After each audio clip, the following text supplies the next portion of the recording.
एक बार माता पार्वती जी माता लक्ष्मी जी से मिलने के लिए गई और माता लक्ष्मी जी ने पार्वती जी को अपशब्द कहे। लक्ष्मी जी कहती हैं मेरा सोने का नगर बसा हुआ है, मेरा बैकुंठ बसा हुआ है, सोने के बंदरवाल, सोने के तोरण द्वार, सोने के कलश लगे हुए हैं। पार्वती तेरा जीवन क्या है? एक गुफा में तू अपनी जिंदगी निकाल रही है, शमशान में अपनी जिंदगी निकाल रही है, और मेरा जीवन देख में बैकुंठ का निवास करती हूं। तुम्हारे पति नेत्र बंद कर कर बैठे रहते हैं, मेरे पति शेषनाग की सैया पर शयन करते हैं, मैं चरण दबाती हूं उनके।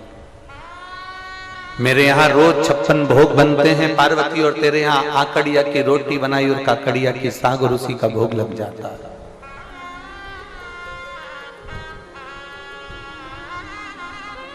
पार्वती जी को जब शब्दों के बाण लक्ष्मी जी ने छोड़े हैं, पार्वती जी को जब शब्दों के बाण छोड़े गए लक्ष्मी जी ने, जब एक से ऐसे ऐसे शब्द लक्ष्मी जी ने पार्वती को कहे, तब पार्वती की आंख से जल झलक गया, अश्रु।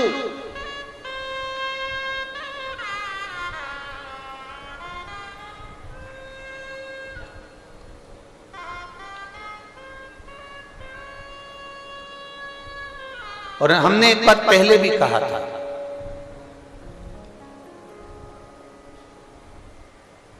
राजा होना श्रेष्ठ है, तुम्हारे कर्म के अनुसार तुम राजा बन सकते हो। कुर्सी तुम्हें तुम्हारे कर्म के अनुसार मिल सकती है।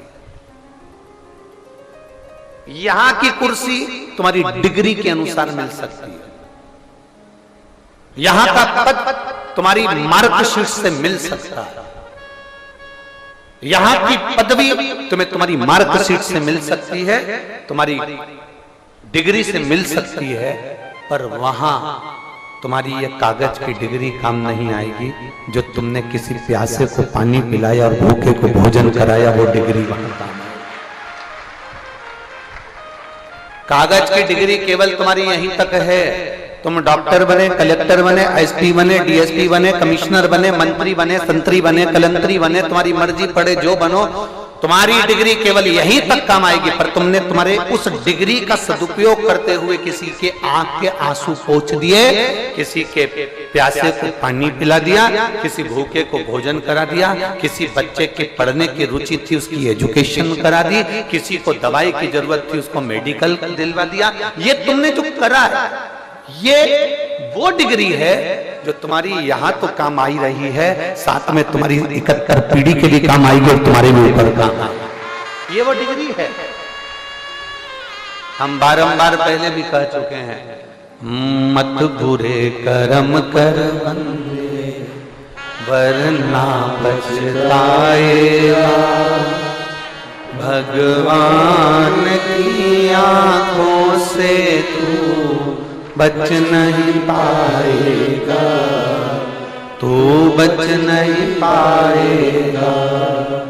अरे ओ अज्ञानी मत करना, अरे ओ अज्ञानी मत करना, तेरे कर्म का फल भी तू ही पाएगा, जैसा किया तूने तेरे आगे आएगा। मत बुरे कर्म कर बंदे वरना पछताएगा, भगवान की आंखों से तू बच नहीं पाएगा, तू बच नहीं पाएगा। जो परमात्मा ने अपने को बनाकर भेजा है, वैसा हम क्यों ना करें?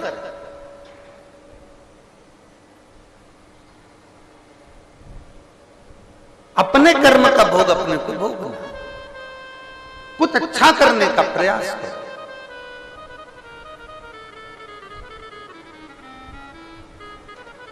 कई लोग कह देते हैं सीहोर वाले महाराज ने तुमको बुलाया।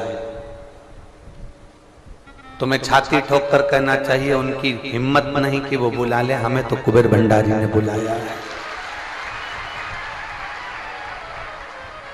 ऐसे बुलाने के लिए तो तुम्हारे को टीवी पे 24 घंटे ना जाने कितने रोज बुलाते रहते हैं, हमारे आश्रम आओ, तुम हमारे यहाँ आओ, तुम हमारे यहाँ पहुंचो। बोलो ईमानदारी से बोलो, रोज टीवी पे कजन कितने को देखते होगे, रोज बुलाते होंगे, पर तुम क्या सब दूर जाते फिरते हो? नहीं, क्योंकि वहां बुलाने वाला इंसान है और कुबेरेश्वर धाम पर बुलाने वाला देवाधिदेव महादेव है। यहां कोई मनुष्य नहीं बुला सकता। यहाँ पंडित प्रदीप मिश्रा की सामर्थ्यता नहीं कि तुमको बुला ले, हमारी सामर्थ्यता नहीं कि हम आपको कुछ खिला दें, हमारी सामर्थ्यता नहीं कि हम आपको बिठा दें, हमारी सामर्थ्यता नहीं कि हम आपको ये टेंट और पंडाल बहुत सारे लगा दें। आप खुद अपनी चादर तान कर, आप खुद अपने साथ में पन्नी लेकर, चादर लेकर, छाता लेकर बैठते हो। ये कोई दूसरी कथाओं में ऐसा दीदार, ऐसा दर्शन नहीं हो सकता आपको जो दर्शन आपको कुबेरेश्वर धाम में होता या शिव महापुराण में होता। सामर्थ्यता नहीं किसी मनुष्य की कि कोई किसी को बुला ले।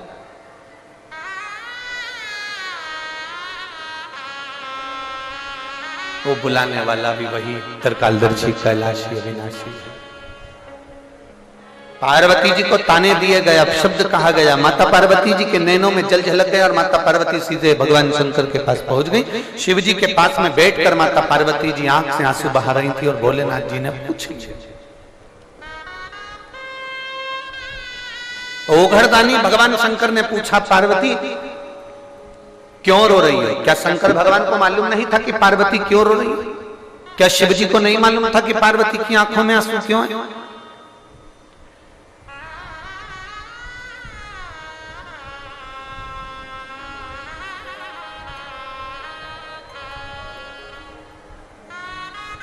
एलईडी चालू करिए,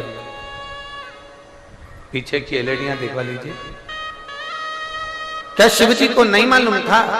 क्या ओघड़दानी को नहीं मालूम था? क्या त्रिकालदर्शी को नहीं मालूम था कि पार्वती जी रो क्यों रही हैं?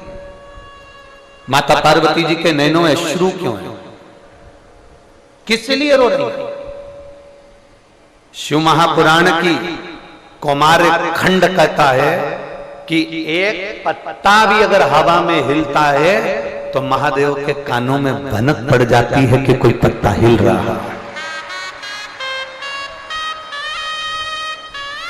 यहाँ श्रीमद् भागवत कथा में, श्रीमद् भागवत जी में 18,000 श्लोक के उस आनंदमय ग्रंथ में, शिव महापुराण के उस पुराण के अंदर वर्णन किया गया कि चींटी पांव में नुपुर बांध ले तो भगवान को सुनाई दे जाता है कि चींटी चल रही है।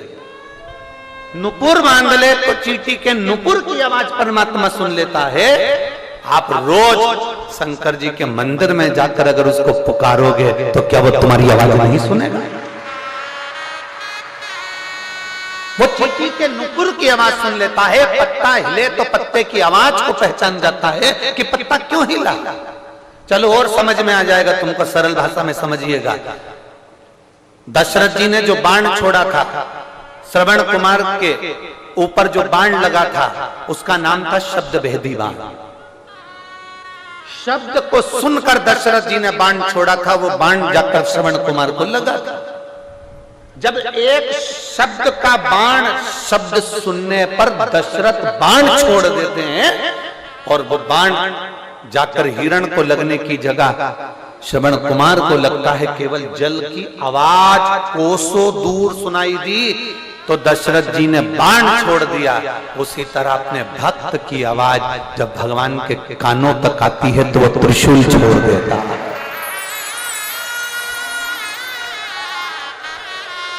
एक भक्त की आवाज जब उस तक पहुंचती है तो वो त्रिशूल छोड़ देता है।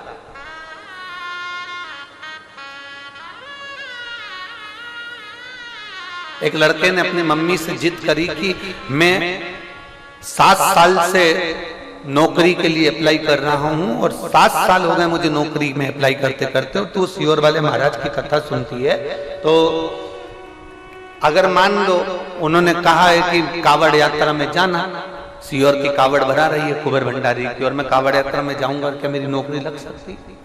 क्या केवल दुनिया के लोगों ने, आप टीवी पर जब सर्च करेंगे, गूगल पर सर्च करेंगे, यूट्यूब पर सर्च करेंगे तो कई बड़े बड़े अधिकारी कावड़ ले जाने वालों पर कमेंट्स करते हैं, मूर्ख हो, घर में पड़े रहो। क्यों गंगा जी का जल भर रहे हो? क्यों पैदल इतने किलोमीटर तक चल रहे हो?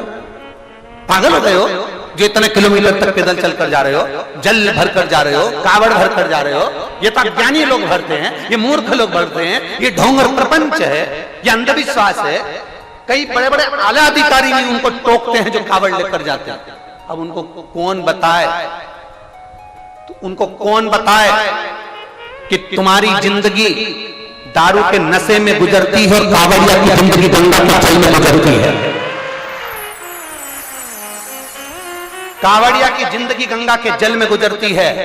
वो साधारण नहीं होता, जल भरने वाला। उस बच्चे ने अपनी माँ से कहा क्या मैं सीहोर की कावड़ भरने जाऊंगा, मेरी नौकरी लग जाएगी। 7 साल हो गए मुझे नौकरी के लिए। उस पत्र को देखिए जो बच्चे ने भेजा।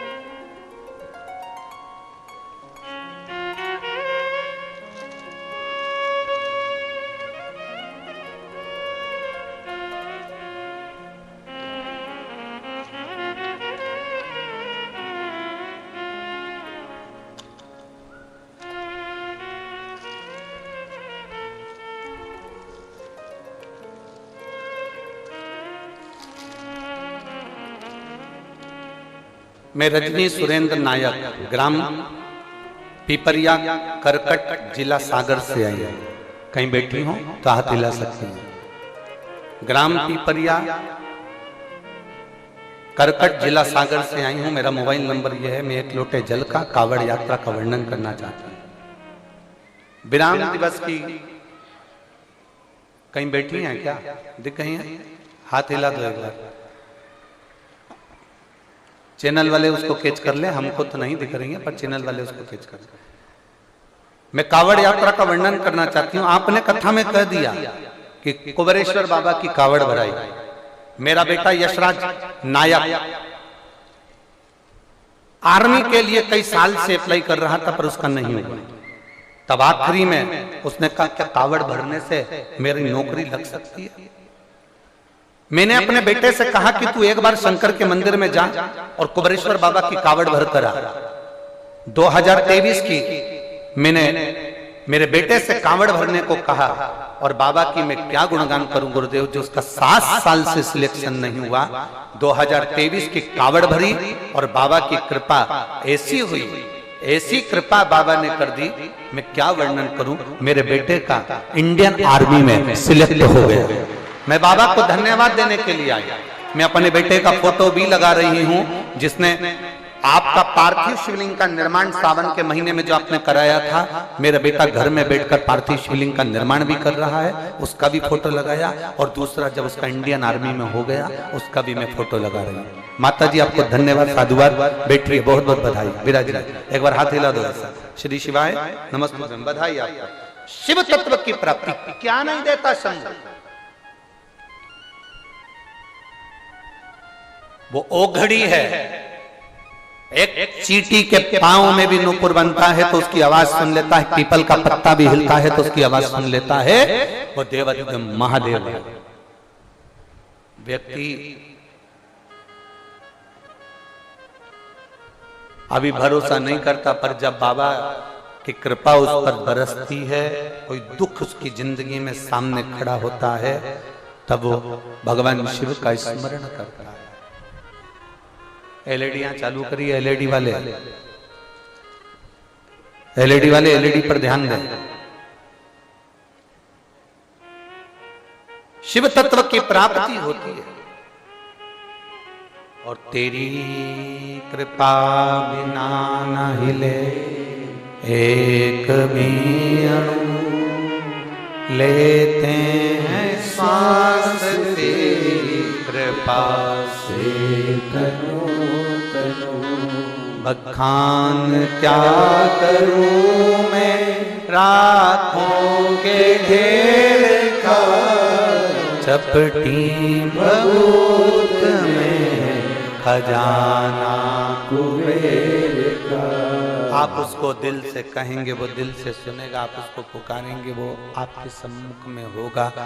आप उसको नमन करेंगे, आपके नमन को वो स्वीकार करेगा, नमन को स्वीकार।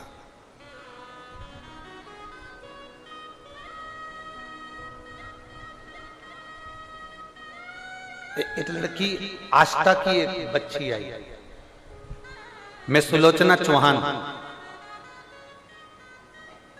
40 अष्टविनायक 40 अष्टविनायक नगर देवास मध्य प्रदेश से आई।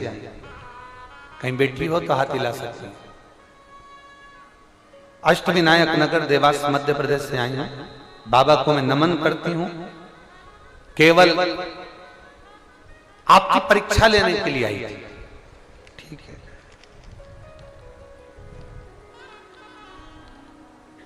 परिवार वालों ने कहा पंडाल में कथा सुनने का फल मिलता है। मैंने भी सोच लिया कि अब जाकर देखती हूं, मेरी नौकरी नहीं, मैं भी देखूं 7 दिन कथा का क्या फल मिलता है। 5 दिन की कथा सुनी। घर पर कोई कार्य आने के कारणवश मुझे जाना पड़ रहा और मैंने बाबा से केवल नौकरी के लिए मांगा था कि मेरी सर्विस लग जाए, और बाबा ने ऐसी कृपा करी कि मैं जैसे ही मेरा मोबाइल यहां चल नहीं रहा था और मैं बाहर निकली, वैसे ही मेरे मोबाइल पर मेरी नौकरी का कॉल लेटर आ चुका था। मैं बाबा को यहां धन्यवाद देने के लिए वापस आई। मैं बाबा को धन्यवाद देने के लिए वापस आई। मैं तो परीक्षा करने आई थी, क्या होता है कथा सुनने से। मैं सुलोचना चौहान 40 अष्टविनायक नगर देवास मध्य प्रदेश से आई। क्या होता है शिव तत्व से, भगवान शंभू की भक्ति से, भगवान शंकर के भजन से, भगवान शंकर के स्मरण से। अरे वो शिव है, वो घड़ी है, शंभू है, त्रिकालदर्शी है, कैलाशी है, अविनाशी है।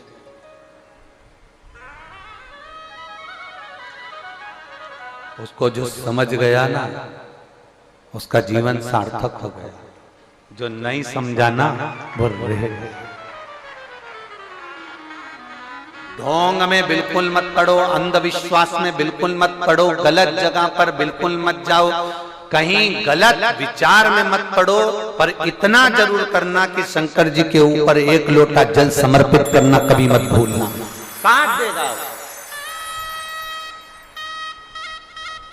शिव महापुराण अंधविश्वास से दूर है। शिव महापुराण कभी ये नहीं कहती कि तुम ये जादू करना या टोना करना या ये करना। शिव महापुराण एक बात कहती है, शंकर जी के मंदिर में जाना, बेलपत्र चढ़ाना, शिव जी के मंदिर में जाना, झाड़ू लगाना, शंकर जी के मंदिर में जाना, शमी पत्र चढ़ाना, शंकर जी के मंदिर में जाना, श्वेत पुष्प चढ़ाना, शंकर जी के मंदिर में जाना, कमलगट्टे का जल चढ़ाना, शंकर जी के मंदिर में जाना, काली मिर्च चढ़ाना, शंकर जी के मंदिर में। जो शिव पुराण के अंदर लिखा हुआ एक एक शब्द जितना इस व्यासपीठ से बोला जाता है, और आज से नहीं सालों से व्यासपीठ से जो शंकर की कथा में जो बताया जाता है, गीता प्रेस गोरखपुर की शिव पुराण लाओ और उसको पढ़ो। किसी और वाले महाराज ने कहां से पढ़कर बोला है, उसको पढ़ो, निकालो, और ज्ञात होना चाहिए कि कहां से बोला गया है। काली मिर्ची चढ़ती कि नहीं चढ़ती, अरहर के दाल की पत्ती चढ़ती कि नहीं चढ़ती, शंकर भगवान को काली तिल चढ़ती कि नहीं चढ़ती, माखन का शिवलिंग बनता कि नहीं बनता, दही का शिवलिंग बनता है कि नहीं बनता, स्वर्ण का शिवलिंग बनता है कि नहीं बनता, पारद का शिवलिंग बनता है कि नहीं बनता, मिट्टी का पार्थिव शिवलिंग बनता है कि नहीं बनता,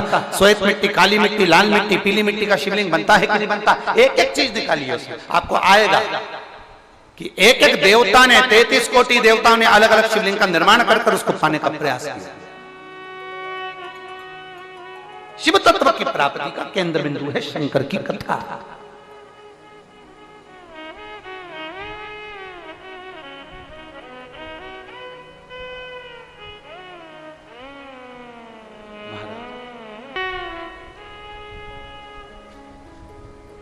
मेरी जीजियों, मेरे जीजाओं, 1 लोटा जल लेकर जब आप महादेव के सामने जाते हो ना, तुम्हारे लोटे की दशा देखकर, तुम्हारे उस घर के पानी को देखकर महादेव समझ जाते हैं कि इसके जीवन में दुख कितना है, इसके जीवन में दुख कितना है। हमने अभी हरियाणा की कथा में कही था, सिरसा वाली कथा में कहा था,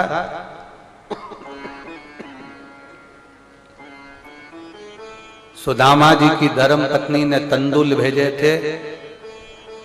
मेरे द्वारिका नाथ सुदामा की पत्नी ने जो तंदुल भेजे थे वो अपने साड़ी के पल्लू में बांध कर भेजे थे। तंदूल तो भगवान खा गए, पर उस साड़ी के पल्लू को देखकर मेरे द्वारकाधीश की आंख में आंसू आ गए, क्योंकि वो साड़ी का पल्लू नहीं था, सुदामा के घर का एड्रेस था कि हमने तंदूल भेज दी है, अब आगे की बारी तेरी है, एक पत्र है हमारा, इसमें हमारा एड्रेस लिखा हुआ है। सुदामा की पत्नी ने साड़ी का पल्लू बांधकर चावल भेजे थे, और वह पल्लू उसका एड्रेस था। भगवान ने 3 लोग का राज्य सुदामा जी के यहाँ भेज दिया था।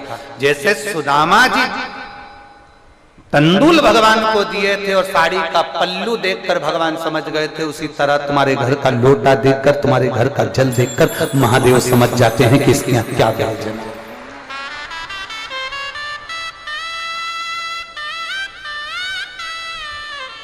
इसीलिए हम पहले वर्णन किए कि जितने भगवान राधा के लिए नहीं, उतने भगवान सुदामा के लिए रोए, उतने भगवान सुदामा के लिए रोए, उतना परमात्मा कहीं ना कहीं अपने उस भाव के लिए, उस हृदय के लिए, उस चित्त के लिए, उस आनंद के लिए परमात्मा एक शिव तत्व की प्राप्ति, एक शंभु की प्राप्ति, एक उघड़दानी की प्राप्ति। और शास्त्र कह रहा है, शंभु की कथा कर रहे हैं, शिव महापुराण की कथा कहते हैं। और भगवान जब देव महादेव करुणा सागर, करुणा करने वाले भगवान शिव शंकर, उदारता करने वाले, जब नित्य अपने जीवों के हाथ में जो पानी का लोटा देखते हैं, अपने भक्तों के हाथ में जल देखते हैं, तो महादेव भी समझ जाते हैं कि इसकी दशा क्या है। महादेव भी समझ जाते हैं कि इसकी मनोदशा क्या है, इसके हृदय का भाव क्या है। तुम्हारे केवल हाथ का जल देखकर, केवल एक लोटा पानी देखकर मेरा महादेव जान जाता है कि दशा क्या है। दशा क्या है ये शिव जानते हैं, ये शंकर जानते हैं।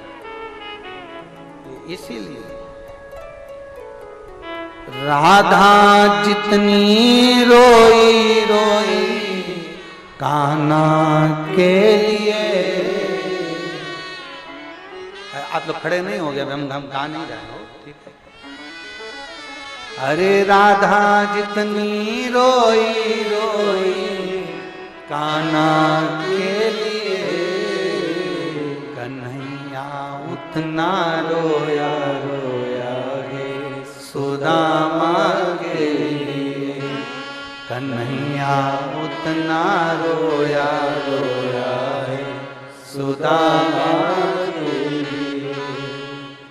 राधा जितनी रोई रोई कान्हा के लिए, राधा जितनी रोई रोई कान्हा के लिए, कन्हैया उतना रोया रोया है सुदामा के लिए, कन्हैया उतना रोया रोया है सुदामा के लिए, कन्हैया उतना रोया रोया है सुदामा के लिए, कन्हैया उतना रोया रोया है सुदामा के लिए। शिव तत्व की प्राप्ति को जानिए।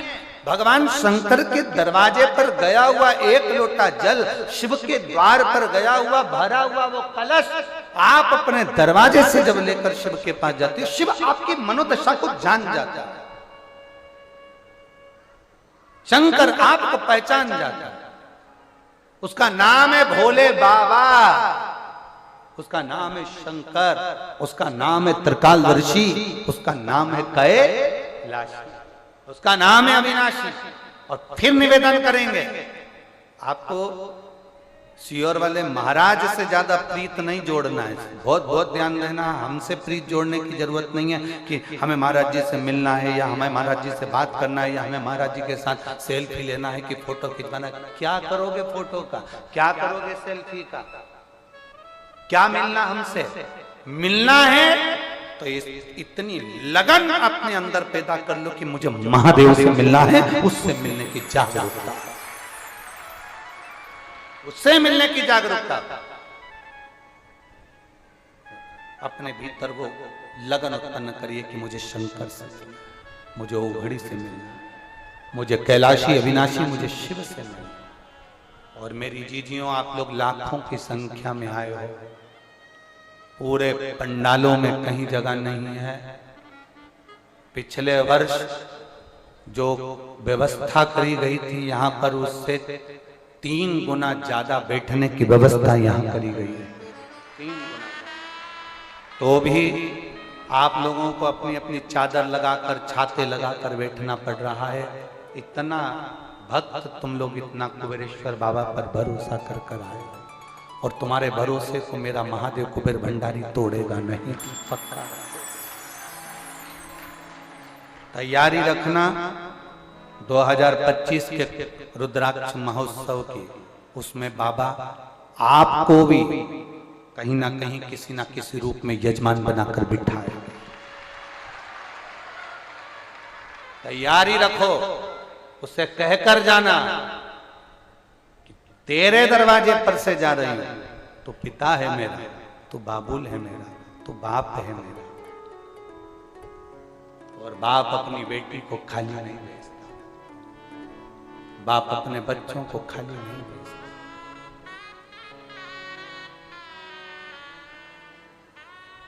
तो पिता है वो एक गीत आप लोगों में, एक स्मरण में आप लोग गुनगुनाते रहते हो कि महाराज खुशी खुशी कर दो विदा, क्या है, तुम्हारी बेटी कर दो विदा, तुम्हारी बेटी। बस इतना याद रखना, पिता के घर से जा रही हो, कुबेर भंडारी के दर से जा रही हो, एक बाबुल के घर से एक बेटा और एक बेटी जा रहे हैं, कथा सुनकर नहीं, अपने बाप से मिलकर जा रहे हो। पिता तुम्हें खुशी खुशी ही विदा करे।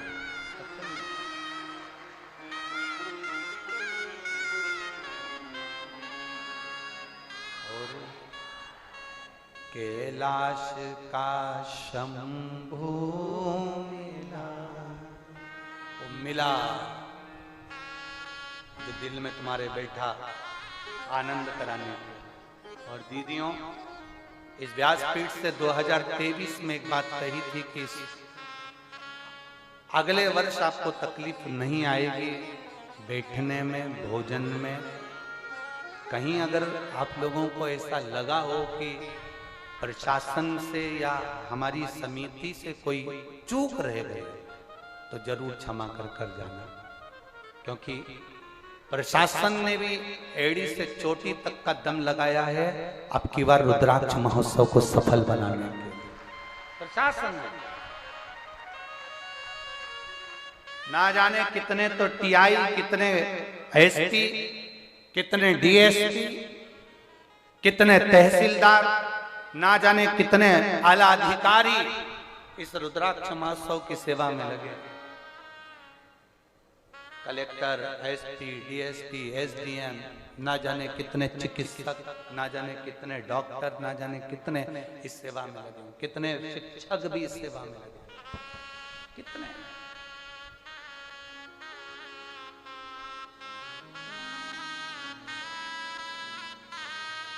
कोई चूक ना, उन्होंने प्रयास किया है पूरा सफल बनाने का, और इसमें सबसे ज्यादा सहयोग दिया है मेरे सीहोर के पत्रकारों ने, मेरे सीहोर की सोशल मीडिया ने, और मेरे सीहोर के रहने वाले और ग्रामीण अंचल में, चाहे वो चितावलिया जाट हो, चितावलिया हेमा हो, नापला खेड़ी हो, गुड़भेला हो और भटोनी हो, सारे जितने गांव हैं, सारे गांव के एक एक बच्चे ने, एक एक व्यक्ति ने, एक एक शहर के व्यक्ति ने, सीहोर का हो, आसपास का हो, इच्छावर, सब ने अपना अपना जोर लगाया है। एक एक पंचायत का एक एक टैंकर रोडों पर खड़ा कर दिया। इस बात पंचायत का एक एक टैंकर खड़ा कर दिया।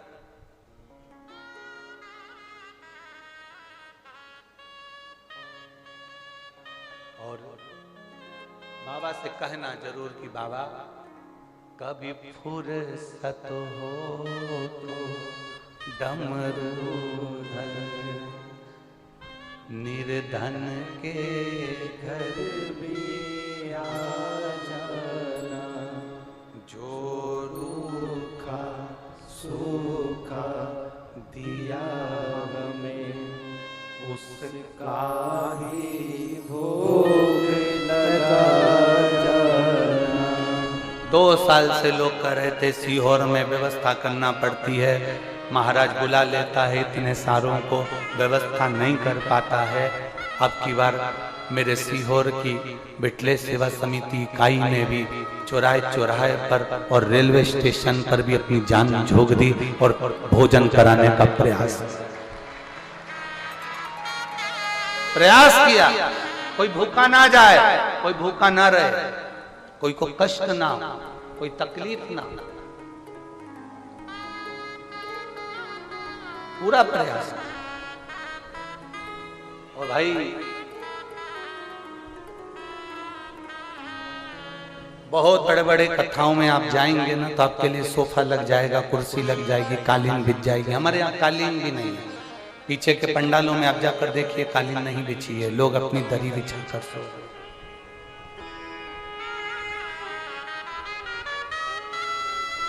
ना सेज बिछाई है हमने, ना चौकी लगाई,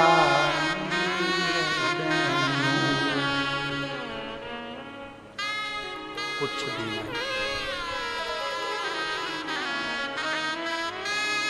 जो भी दिया मेरे बाबा ने वह हाज किया। ये तुम्हारे सम्मुख में जो शिव ने करा वो शंकर कर। बाप के घर आए, बाप बैठा है तो बेटा कुछ नहीं कर सकता, पिता की मर्जी है। क्या देना है, क्या लेना है, क्या खिलाना है, क्या करना है, उसकी मर्जी। बहुत बहुत प्रयास किया, बहुत। और पिछले वर्ष 150 की पानी की बोतल, 200 की पानी की बोतल, 50 की पानी की बोतल, तो अब की बार समिति ने इसका उसमें धन लगाकर 5 रुपए की पानी की बोतल तुम्हें देने का प्रयास। सब कोई तकलीफ ना। और इस वर्ष कोई कमी रह गई है तो उसको आने वाले साल में और अच्छा, आने वाले वर्ष में ऐसा और प्रयास किया जाए जिससे आप लोग जब बाबा के दरवाजे पर आए, कुबेर भंडारी के द्वार पर आए, तो आपके जीवन में एक आनंद की लहर और वैभव, धन, सत्ता, ये खूब कालीन और कुर्सी और सोफे तो उनको जरूरत पड़ती है जो कथा के लिए नहीं आते, अपने को दिखाने के लिए आते हैं। जो कथा के लिए आते हैं उनको ये कुछ चीज की जरूरत नहीं पड़ती, वो जमीन पर पड़ा रहता है। उसको मतलब नहीं है तुम्हारे वैभव से, उसको मतलब नहीं तुम्हारी सत्ता से, उसको मतलब नहीं, उसको तो केवल पड़ा है। इस कथा के पंडाल में जिनकी पत्नी डॉक्टर है, जिसका पति डॉक्टर है और बहुत अच्छे किडनी, लीवर और माइंड के डॉक्टर हैं, वो भी पति पत्नी भी इस कथा के पंडाल में दरी बिछाकर सो रहे हैं। इस कथा के पंडाल में महाराष्ट्र के एक ऐसा परिवार, केवल उनकी पत्नी और उनका पति सो रहा है, जिसकी कई महाराष्ट्र के कई क्षेत्र में, मुंबई, नोएडा, अनेक अनेक क्षेत्रों में केवल कम से कम एक एक क्षेत्र में 40-40, 35-35 कॉलोनियां हैं, वो भी इस पंडाल में जमीन पर सो रहा है।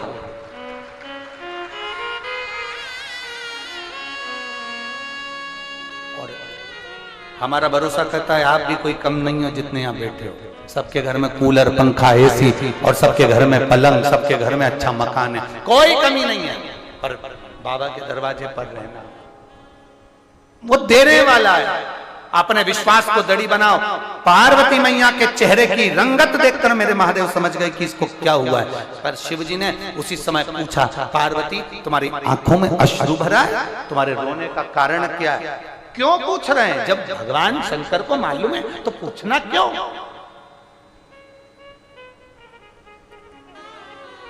क्या मां को नहीं मालूम कि बच्चे को तकलीफ क्यों हो रही है? क्या पिता को नहीं मालूम कि बच्चे को तकलीफ क्यों हो रही है? फिर भी मां पूछती है, मेरे बेटे को क्या हो गया, मेरे लाला को क्या हो गया। बच्चा छोटा रहता है तो मां पूछती है मेरे बच्चे को क्या हो गया। बच्चा बड़ा हो जाए तो फिर दूसरी पूछती है मेरे सोना को क्या हो गया। दूसरी या मां पूछ रही है बच्चे को हुआ क्या। वो सोना को पूछने वाली जब बच्चा बोलने लगता है तब पूछती है मेरे सोना को क्या हुआ। जब मां तो जब पूछती है जब वो बोलने के लायक ही नहीं है। जब वो बोलने के लायक ही नहीं है तब मां पूछ रही है हुआ क्या है बाबू, तो हुआ क्या है, क्यों रो रहा है।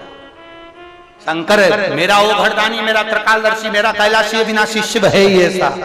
आप जब उसके करीब में जाओगे, उसके नजदीक में पहुंचोगे तो तुम्हारे चेहरे की दशा देख कर पहचान जाएगा। फिर भी पूछता है, आपको कहना पड़ेगा।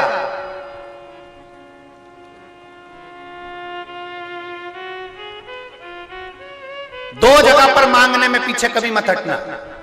कितनी जगह पर? जम के बोलो जरा, जम के। दो जगह पर मांगने में कभी पीछे मत हटो। एक अपनी मां से और दूसरा महादेव से।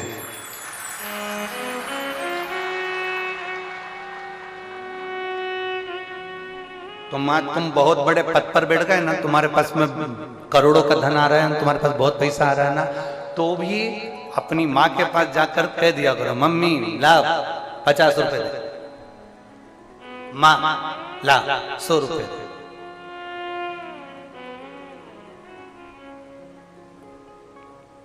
हमारे वो यहाँ सोमानी जी बैठे हैं और उनकी धर्म पत्नी बैठी हुई हैं। उनके 2 बेटे 2 बहुएं, बहुओं के भी बच्चे, ये दादा दादी भी बन चुके हैं, तो भी इनके बच्चे, इनकी बहू इनके पास आकर कहती माँ जरा देना 100 रुपए, मेरे को जरा अभी जरूरत है, ला मेरे को 50 रुपए देना, मुझे जरूरत। और बेटे फैक्ट्री संभाल रहे हैं, बहुएं भी फैक्ट्री पर जा रही हैं, साड़ी बनाने की, कपड़ा बनाने की फैक्ट्रियां हैं, फिर भी मां से मांगते 50 रुपए देना जरा। तो 2 जगह मांगने में पीछे मत हटो। एक जम के बोलो अपनी मां से और दूसरा महादेव से। मां से मांगोगे ना तो मां खुश होती है। बताओ क्यों तू इतना कमाता, तेरा पैसा कहां गया? अरे मम्मी तू 50 रुपए दे दे, अभी मेरे को जरूरत है, फिर मैं बाद में बताऊंगा तुझको। नहीं तू अभी बता, मैंने तुझे 500 दिए तो वो कहां गए? तू दे तो सही मुझे 50 रुपए। मां खुश होती है जब बच्चा मांगे। पत्नी में और मां में अंतर है। पत्नी पति के लिए भोजन बनाकर रख देती है, 2 रोटी 4 रोटी कितना खाओगे, ही रखा है। माँ अपने बच्चे की थाली में 1 ही रोटी रखती है, क्यों बेटा हवाई लगाए, सब्जी भी कम रखेगी। बहू कहती है रख दो ना थोड़ी ज्यादा, उनको अच्छी लगती है तो सब्जी ज्यादा रखो ना, उनको अच्छी लगती है। माँ नहीं रखती, उनको अच्छी लगती है ना, इसलिए माँ नहीं रखती। माँ को मालूम है अभी हवाई लगाएगा, मम्मी दाल ला दे।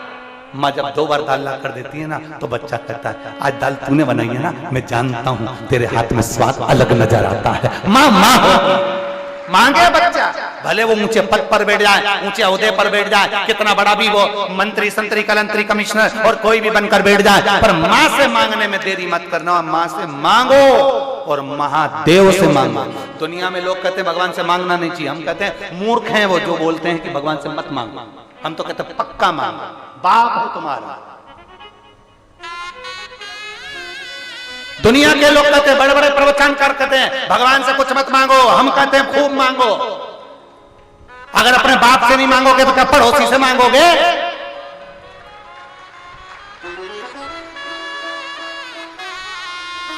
ये दूसरों ने, ये बड़े बड़े कथाकार जो बड़े बड़े प्रवचनकार है, उन्हीं ने कहा भगवान से कुछ मत मांगो, भगवान से कुछ मत मांगो। और जो भगवान से नहीं मांगता फिर एक दिन मोमबत्ती पकड़ के दूसरी जगह पहुंच जाता है, फिर टोपी लगा के दूसरी जगह पहुंच जाता है, क्योंकि वो अपने बाप से नहीं मांगा ना तो पड़ोसी से मांग रहा है। तुम अपने बाप से मांगना, पड़ोसी से कभी मत मांगना। अपने बाप से मांगिए, मांगने में पीछे मत हटो। जो कहते हैं कि भगवान से कुछ मत मांगो, उनकी सुनो ही मत, उनसे सुनो ही मत। तुम बिल्कुल कान में लगा लो हेडफोन और गाना चालू कर दो, श्री शिवाय। कई लोग कहते हैं भगवान से कुछ मत मांगो, भगवान से कुछ मत मांगो, भगवान को तो देना चाहिए, मांगना नहीं चाहिए, भगवान से कुछ मत मांगो। तुम तो शिव पुराण को याद रखो, हम तो मांगेंगे, तेरा कुछ जा रहा है, तेरे से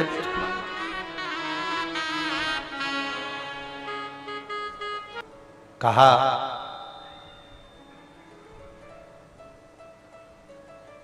तूने अपने पति को श्राप दे दिया। लक्ष्मी, तूने अपने पति को श्राप दे दिया था, जरा सा तुम्हारे पति नारायण हंसे और लक्ष्मी तुमने श्राप दे दिया। नारायण, मैं तुम्हें श्राप देती हूं कि तुम घोड़े जैसे हंसे हो, तुम घोड़े का मुख तुम्हारा लगेगा। और भगवान नारायण को हयग्रीव अवतार धारण करना पड़ा, उनको घोड़े का मुंह लगा। जो सुख तुम्हारे बैकुंठ में नहीं लक्ष्मी, वो सुख मेरे महादेव के चरणों में है। नारायण आपको श्राप दे देते हैं, आप नारायण को श्राप दे देती हो, ये सुख नहीं है। भले झोपड़े में रहे पर नारी का सम्मान होता रहे तो वो दुनिया का सबसे बड़ा सुख है।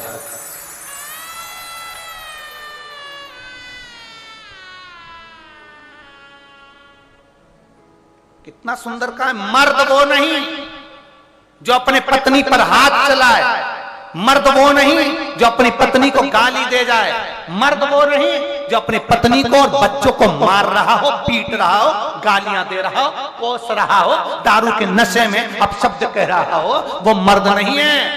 मर्द वो है जो अपनी पत्नी का सम्मान करे, आदर करे, इज्जत करे, वो मर्द है।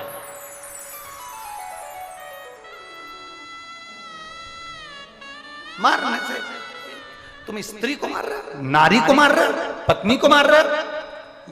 दम होना, केवल पड़ोस की पत्नी को भी अगर आंख उठा के देख ले तो फाड़ कर रख देगी। वो तो तेरी इज्जत करती है, तेरा सम्मान करती है, तेरे साथ साथ फेरे कर आई, इसलिए तेरे को तेरे चरणों को छू रही है, प्रणाम कर रही है, नमन कर रही है।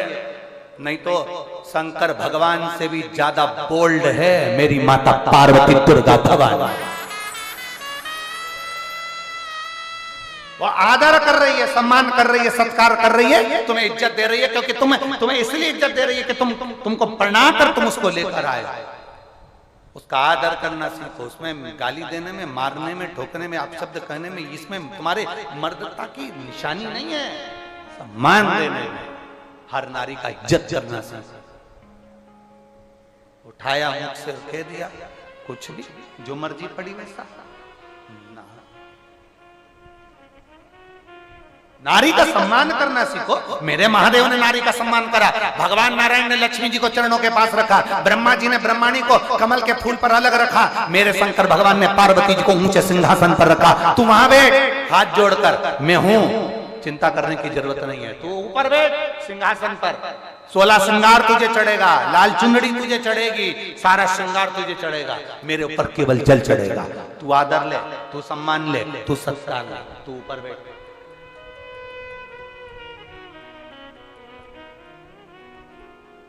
यहाँ आज के जमाने में पति सोचता है पत्नी तो मेरे पाँव की, मैं काय को बोलूं। आज के जमाने में व्यक्ति सोचता है पत्नी तो हमने कह दिया पानी लाओ, पानी ला कर दे दिया, चाय बनाओ, चाय बना कर ला कर दे दी, ये कर दो, वो कर दे दिया, जो तुमने बोला उसने कर दिया। अब एक दिन उसको जरूरत पड़ गई, वो 7 दिन 5 दिन रजो धर्म से आ गई और उसने तुमसे कह दिया 1 लोटा पानी ला दोगे क्या? इतनी देर में तो तेरे बाप का नौकर, तेरे बाप का नौकर। फिर वो बोलती भी नहीं, उसने अपने बच्चों से कह दिया जाओ रे लाओ, सास से कह दिया जा, ससुर से कह दिया, किसी दूसरे से कह दिया, देवर जेठ से कह दिया, जेठानी से कह दिया, ना बोले।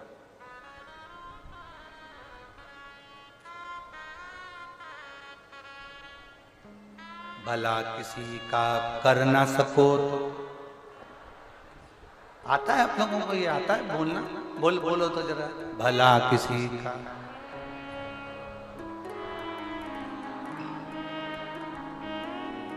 के आगे आगे बोला, फूल नहीं बन सकते तो बहुत जोरदार। कितनी जोरदार जोरदार बातें तुमको आती है, तुम्हारे बराबर दुनिया में कोई समझदार नहीं है। पर केवल कथा तक ये समझदारी मत रखना, घर जाने के बाद भी यहां से ऐसे जाना, वहां जाने के बाद घर के लोगों को भी लगे जब से कुबेरेश्वर धाम से आई है बदली बदली दिख रही है, थोड़ी सी बदली सी दिख रही है।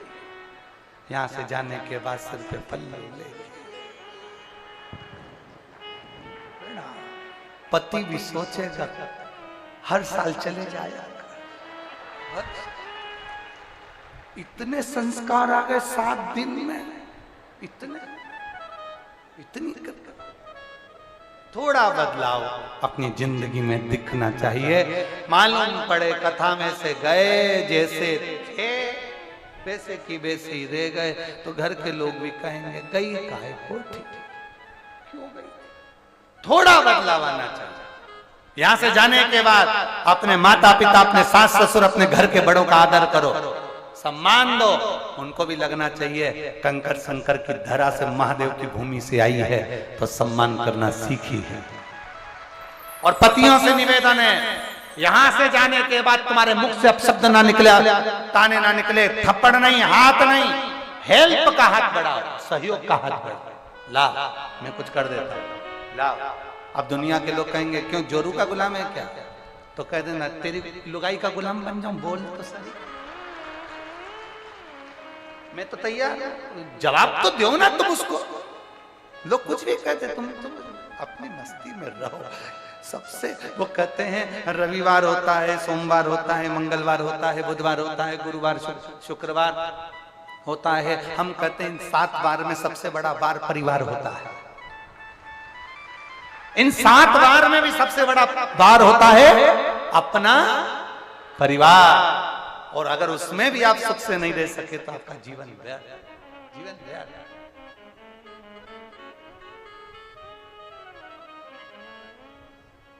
छोटे से झोपड़े में भी रहो ना, बड़े खुश होकर रहो। बैकुंठ में जो सुख नहीं ना, वो शंकर भगवान के चरणों में है, क्योंकि शंकर भगवान के चरणों में आदर है, सम्मान है, सत्कार है। शिव महापुराण की कथा कहती है पार्वती जी को ज्ञान उपदेश भगवान शंकर दे रहे हैं, ज्ञान उपदेश।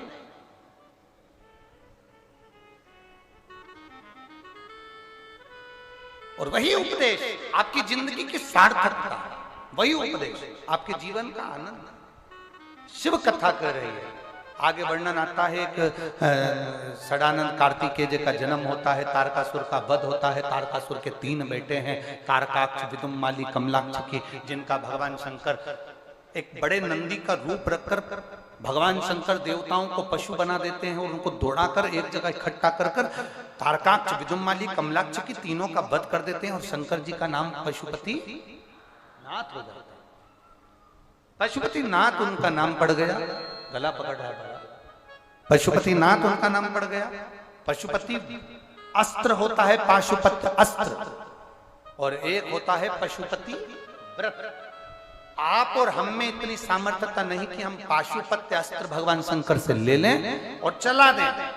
इसलिए आप सबके लिए शिव महापुराण से हमने ये पशुपति व्रत को निकाला है, और ये पशुपति व्रत जो करता है पाशुपत्य अस्त्र के बराबर उसको फल प्राप्त हो जाता है, उसका कार्य सिद्ध हो जाता है। आप में से कितने लोग हैं जिन्होंने पशुपति व्रत कभी कराया? हाथ उठाओ जरा। सबने कराया? धर लो, वापिस धर लो, धर लो, वापिस करना चाहिए।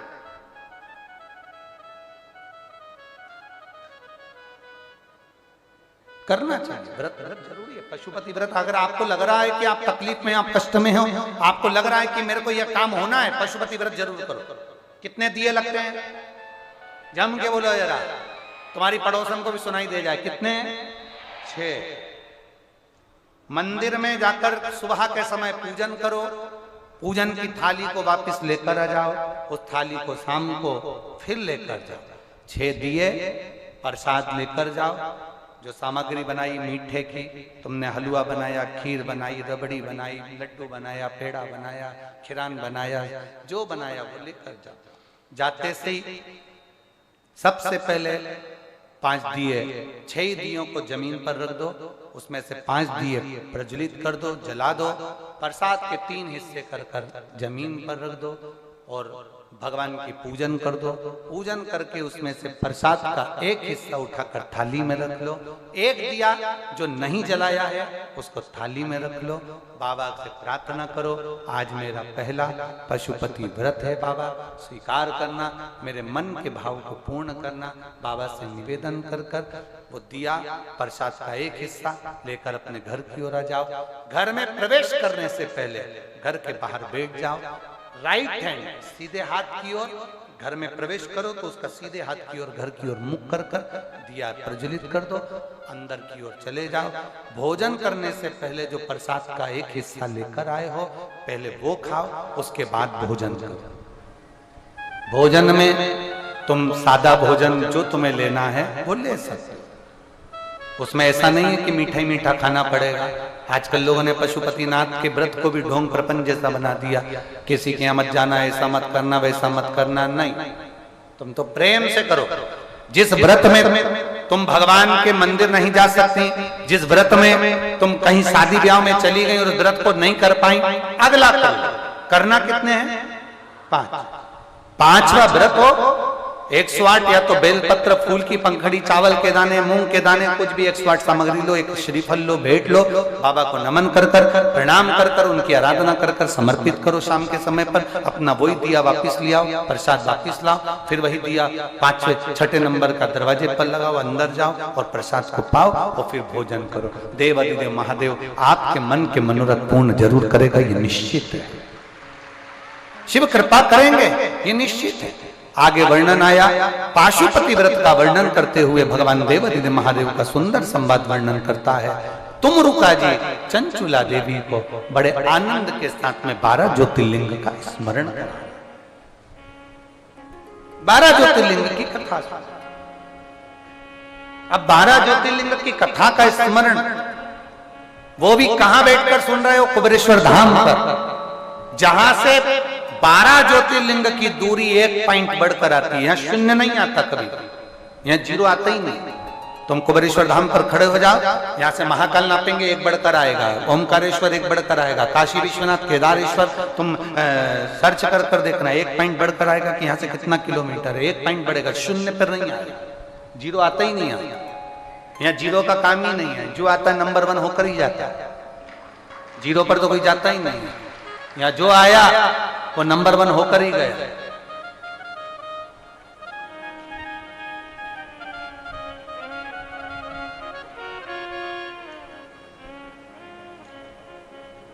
उसके दरवाजे तक जो पहुंचा वो 0 पर नहीं आया, वो 1 2 3 4 बढ़ता हुआ गया।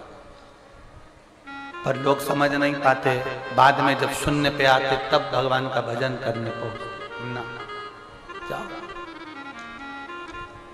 ज्योतिर्लिंग का वर्णन किया, रिटर्न बढ़ाओ। ज्योतिर्लिंग का वर्णन किया।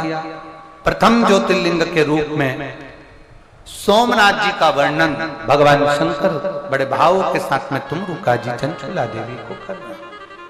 चंद्रदेव को काया का रोग हुआ, काया के रोग से भगवान शंकर ने मुक्त किया, भगवान सोमनाथ जी के रूप में विराजमान हुए। अगला वर्णन आया है श्री मल्लिकार्जुन का। भगवान षडानंद कार्तिकेय बाबा जो कि रुष्ट होकर चले गए थे, भगवान षडानंद कार्तिकेय जी गए। शंकर पार्वती जी ने भगवान शिव और माता पार्वती जी को मना कर लेकर आई और भगवान शंकर पार्वती जी मना कर लाए षडानंद कार्तिकेय को। तो वहां पर भगवान शिव मल्लिकार्जुन के रूप में विराजमान। देखिए, ये कभी ना सोचें हम बड़े हैं, छोटे को क्यों मनाएंगे, छोटे को चाहिए कि वो हमें मनाए ना।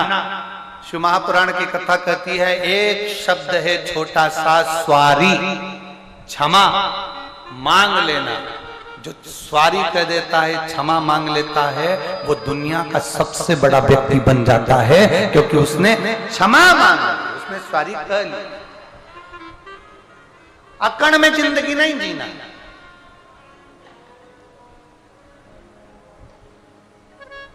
जिंदा व्यक्ति की पहचान है झुकना, मरे हुए व्यक्ति की पहचान है अकड़ना। मुर्दा अकड़ता बहुत हो,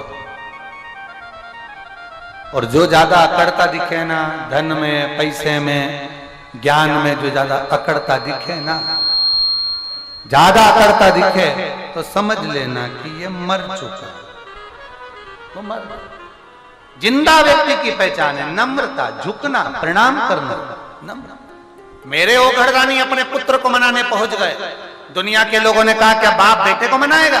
हम कहते क्यों नहीं, क्यों नहीं? शिष्य नाराज हो तो गुरु को मनाना चाहिए।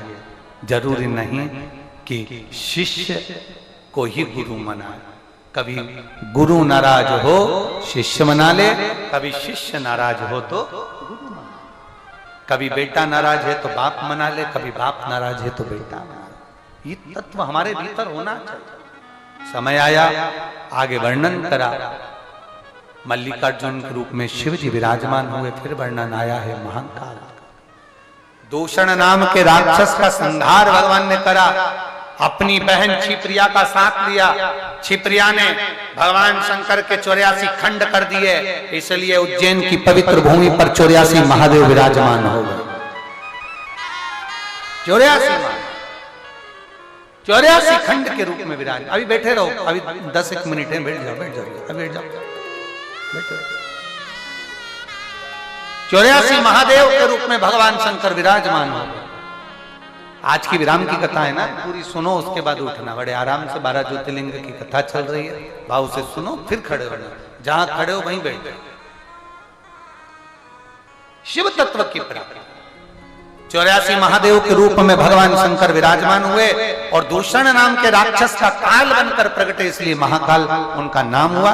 बोल महाकालेश्वर भगवान की। अगला वर्णन आया है श्री ओमकारेश्वर। ओमकारेश्वर महाराज विघ्न स्वयं विंध्य नामक जो पर्वत है, जो भगवान शंकर की आराधना में लीन है, केवल एक नाद करता है विंध्य, ओम का नाद, उसके सिवा कोई नाद नहीं। और आज हम आपसे कहे बिगर ना रहे, इस बात का स्मरण आपके भीतर भी रहे। जब आपके मुख से सब कुछ निकलना बंद हो जाए और गुनगुना के से आप फालतू बैठे और मुख में आ जाए, आपके अंदर की जिब्या बोल रही श्री शिवाय नमस्तुभ्यम, श्री शिवाय नमस्तुभ्यम, श्री शिवाय नमस्तुभ्यम। रात को सो रहे हैं तो श्री शिवाय नमस्तुभ्यम, दिन में श्री शिवाय नमस्तुभ्यम। कहीं गाना बज रहा है तो उसमें आवाज आ रही है, ऐसा लग रहा है कोई श्री शिवाय नमस्तुभ्यम बोल रहा है। समझ लेना आप शंकर के करीब पहुंच गए हो और शिव आपके करीब आ गए। और किसी किसी के साथ में ऐसा होता है। आप में से कई लोग ऐसे होंगे जिनके साथ में अपने आप मुंह से निकलता रहेगा, बैठे बैठे, कोई बोले चाहे नहीं बोले, अपने आप अंदर से निकल जाए, श्री शिवा नमस्तुभ्यम, श्री शिवा नमस्तुभ्यम, श्री शिवा नमस्तुभ्यम, श्री शिवा भगवान ओमकारेश्वर के रूप में प्रगटे। नर्मदा जी के तट पर विंध्य नामक पर्वत को दर्शन देकर भगवान ओमकारेश्वर के रूप में विराजमान हुए। अगला वर्णन आया है केदारनाथ। नर नारायण ने तप कर कर भगवान शंकर को विराजमान करा, भगवान केदारेश्वर के रूप में विराजमान हुए। अगला वर्णन आया है श्री भीमाशंकर। कुंभकर्ण की धर्म पत्नी करकटी, करकटी का पुत्र था भीम, जिसने देवालय शिवालय तोड़ दी।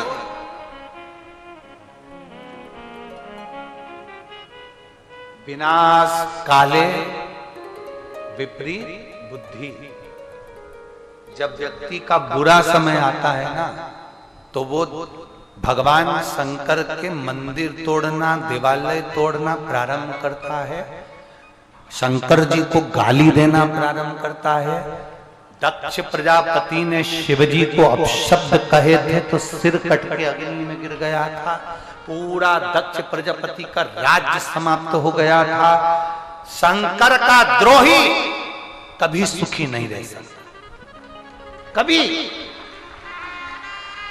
शिव के भक्त को, शंकर के भक्त को, शंकर को चाहने वाले को, शंकर को एक लोटा जल चढ़ाने वाले को अगर कोई अपशब्द कहता है वो कभी सुखी नहीं रह सकता। जिंदगी में उसको दुख भोगना ही पड़ेगा।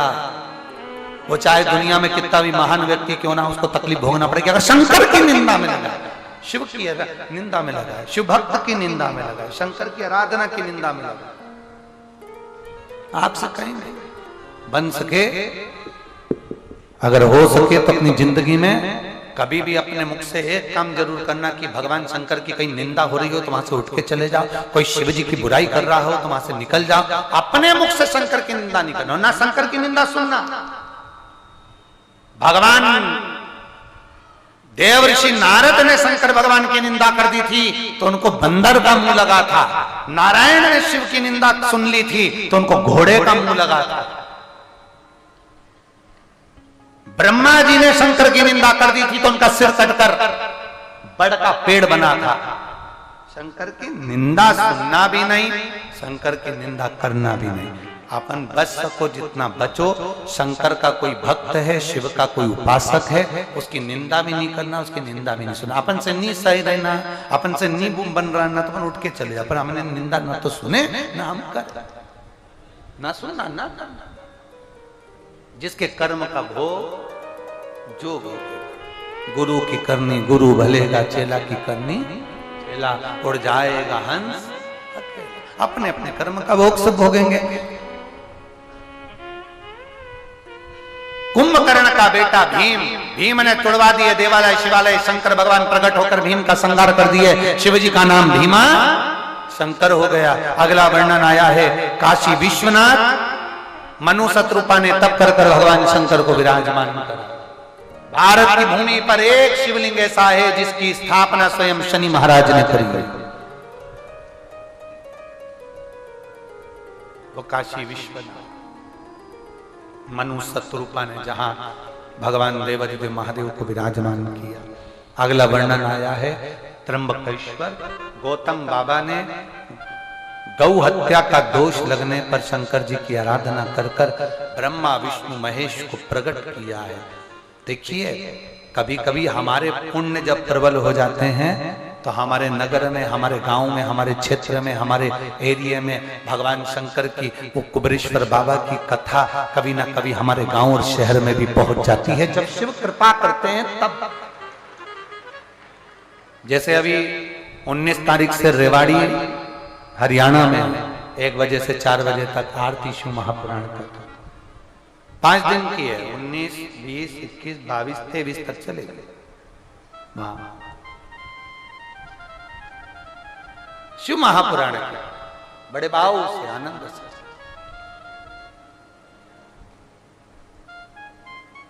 अविरल भक्ति को धारण करने का जितने हरियाणा के निवासी हैं, रेवाड़ी के आसपास के, उन सब से निवेदन करेंगे भाव से सुनो उस कथा को, अपनी जिंदगी को सार्थक करिए।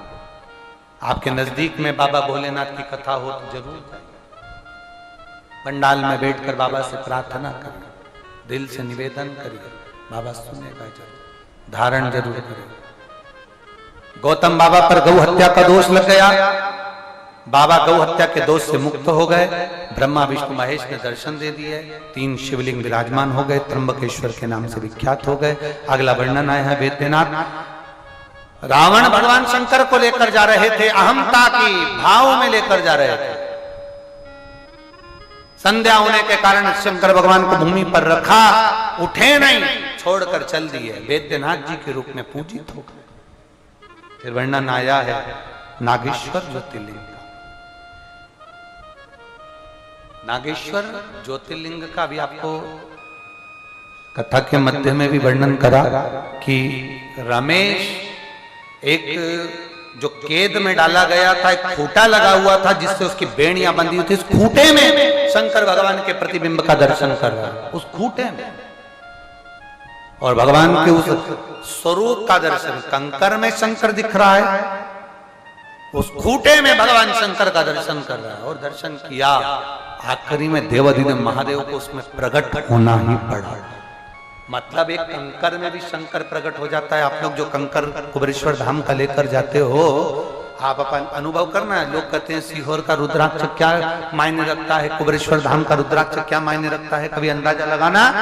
सारी दुनिया के रुद्राक्ष को पानी में डालकर देखना, 15 दिन 20 दिन 1 महीने में बदबू मारेगा, पर कुबेरेश्वर धाम का जो रुद्राक्ष आप झोली पसार कर हाथ से मांग कर लेकर जाते हो, उसको तांबे के कलश में गलाते रहो, साल साल 2-2 साल तक भी गलाते रहो, उसमें बदबू नहीं आएगी, उसमें सुगंध आना प्रारंभ हो जाता है, अपने आप सुगंध आता है। वो कुबेरेश्वर धाम का रुद्राक्ष भले अभी आपको नहीं मिला रुद्राक्ष महोत्सव में, पर इतना ध्यान रखना कि 15 मई से जब वितरण होगा तो इकट्ठे होकर ढेर सारे एक साथ मत आना, धीरे धीरे आराम से आना, साल भर मिलेगा। जब तुम्हारे को फुर्सत मिल जाए, जिस दिन तुम्हारा भोलेनाथ तुम्हारी झोली खुशियों से भर दे, आ जाना। रुद्राक्ष लेने के 3 महीने हो गए हमारे, हमें जाना है बाबा के दरवाजे पर, तब आ रुद्राक्ष ले जाना। और गले में भी धारण करा करो रुद्राक्ष। थायराइड, बीपी, शुगर, इसमें भी आराम देता है रुद्राक्ष, फल प्रदान करता है। करा? कितने लोग हैं जो रुद्राक्ष पहने हुए हैं? हाथ उठाओ जरा। सभी पहने हैं? रखो रखो रखो रखो रखना। एक रुद्राक्ष धारण जरूर करो। सीहोर का रुद्राक्ष हो तो उसको लाल धागे में जरूर पहनो, अवश्य। समय आया, आगे वर्णन आया नागेश्वर ज्योतिर्लिंग का, फिर वर्णन आता है रामेश्वरम का। भगवान राम जी ने लंका पर चढ़ाई करने से पहले भगवान राम ने भगवान शंकर की स्थापना करी और भगवान रामेश्वर के रूप में विराजमान हो गए। बोल रामचंद्र भगवान की। भगवान रामेश्वरम के रूप में विराजमान होते हैं। अगला वर्णन आता है कृष्णेश्वर ज्योतिर्लिंग। ये बड़ा विचित्र ज्योतिर्लिंग, कृष्णेश्वर ज्योतिर्लिंग। ये वो ज्योतिर्लिंग है जिसका वर्णन आता है सुधर्म नाम की ब्राह्मण की 2 धर्मपत्नी थी, एक सुदेहा, एक घुष्मा। घुष्मा के घर में संतान हो गई, पर सुदेहा को औलाद नहीं हुई। सुदेहा को औलाद, और सुदेहा को जब औलाद नहीं, तब पति ने, सुधर्म ने कहा कि इस संतान को तुम सुदेहा को दे दे। सुदेहा को औलाद। सुदेहा ने उस बालक को पाल पोस कर बड़ा करा तो वो बालक, शादी हुई तुम पत्नी को मालूम पड़ा मेरी असली सास तो घुष्मा है। सुदेहा को पूछना बंद कर दिया, तो सुदेहा को गुस्सा आया, बच्चे के टुकड़े कर तालाब में फेंक दिया उसने बालक को। तैरता हुआ वो बालक घुष्मा को वापिस प्राप्त हुआ। जैसे ही बालक प्राप्त हुआ, तब भगवान कृष्णेश्वर के रूप में वहां पर विराजमान हो जाते हैं। बोल कृष्णेश्वर महादेव की जय। तुम रुका जी चंचुला देवी से कहते हैं, चंचुला ये 12 ज्योतिर्लिंग का संवाद है। जो श्रवण करता है वो अपने जीवन को आनंदित करता है। ऐसी पवित्र शिव महापुराण की कथा बड़े भाव के साथ, आनंद के साथ, शिव भक्ति के साथ कुबेरेश्वर बाबा की इस पवित्र धरा पर 2024 का जो ये रुद्राक्ष महोत्सव चल रहा है,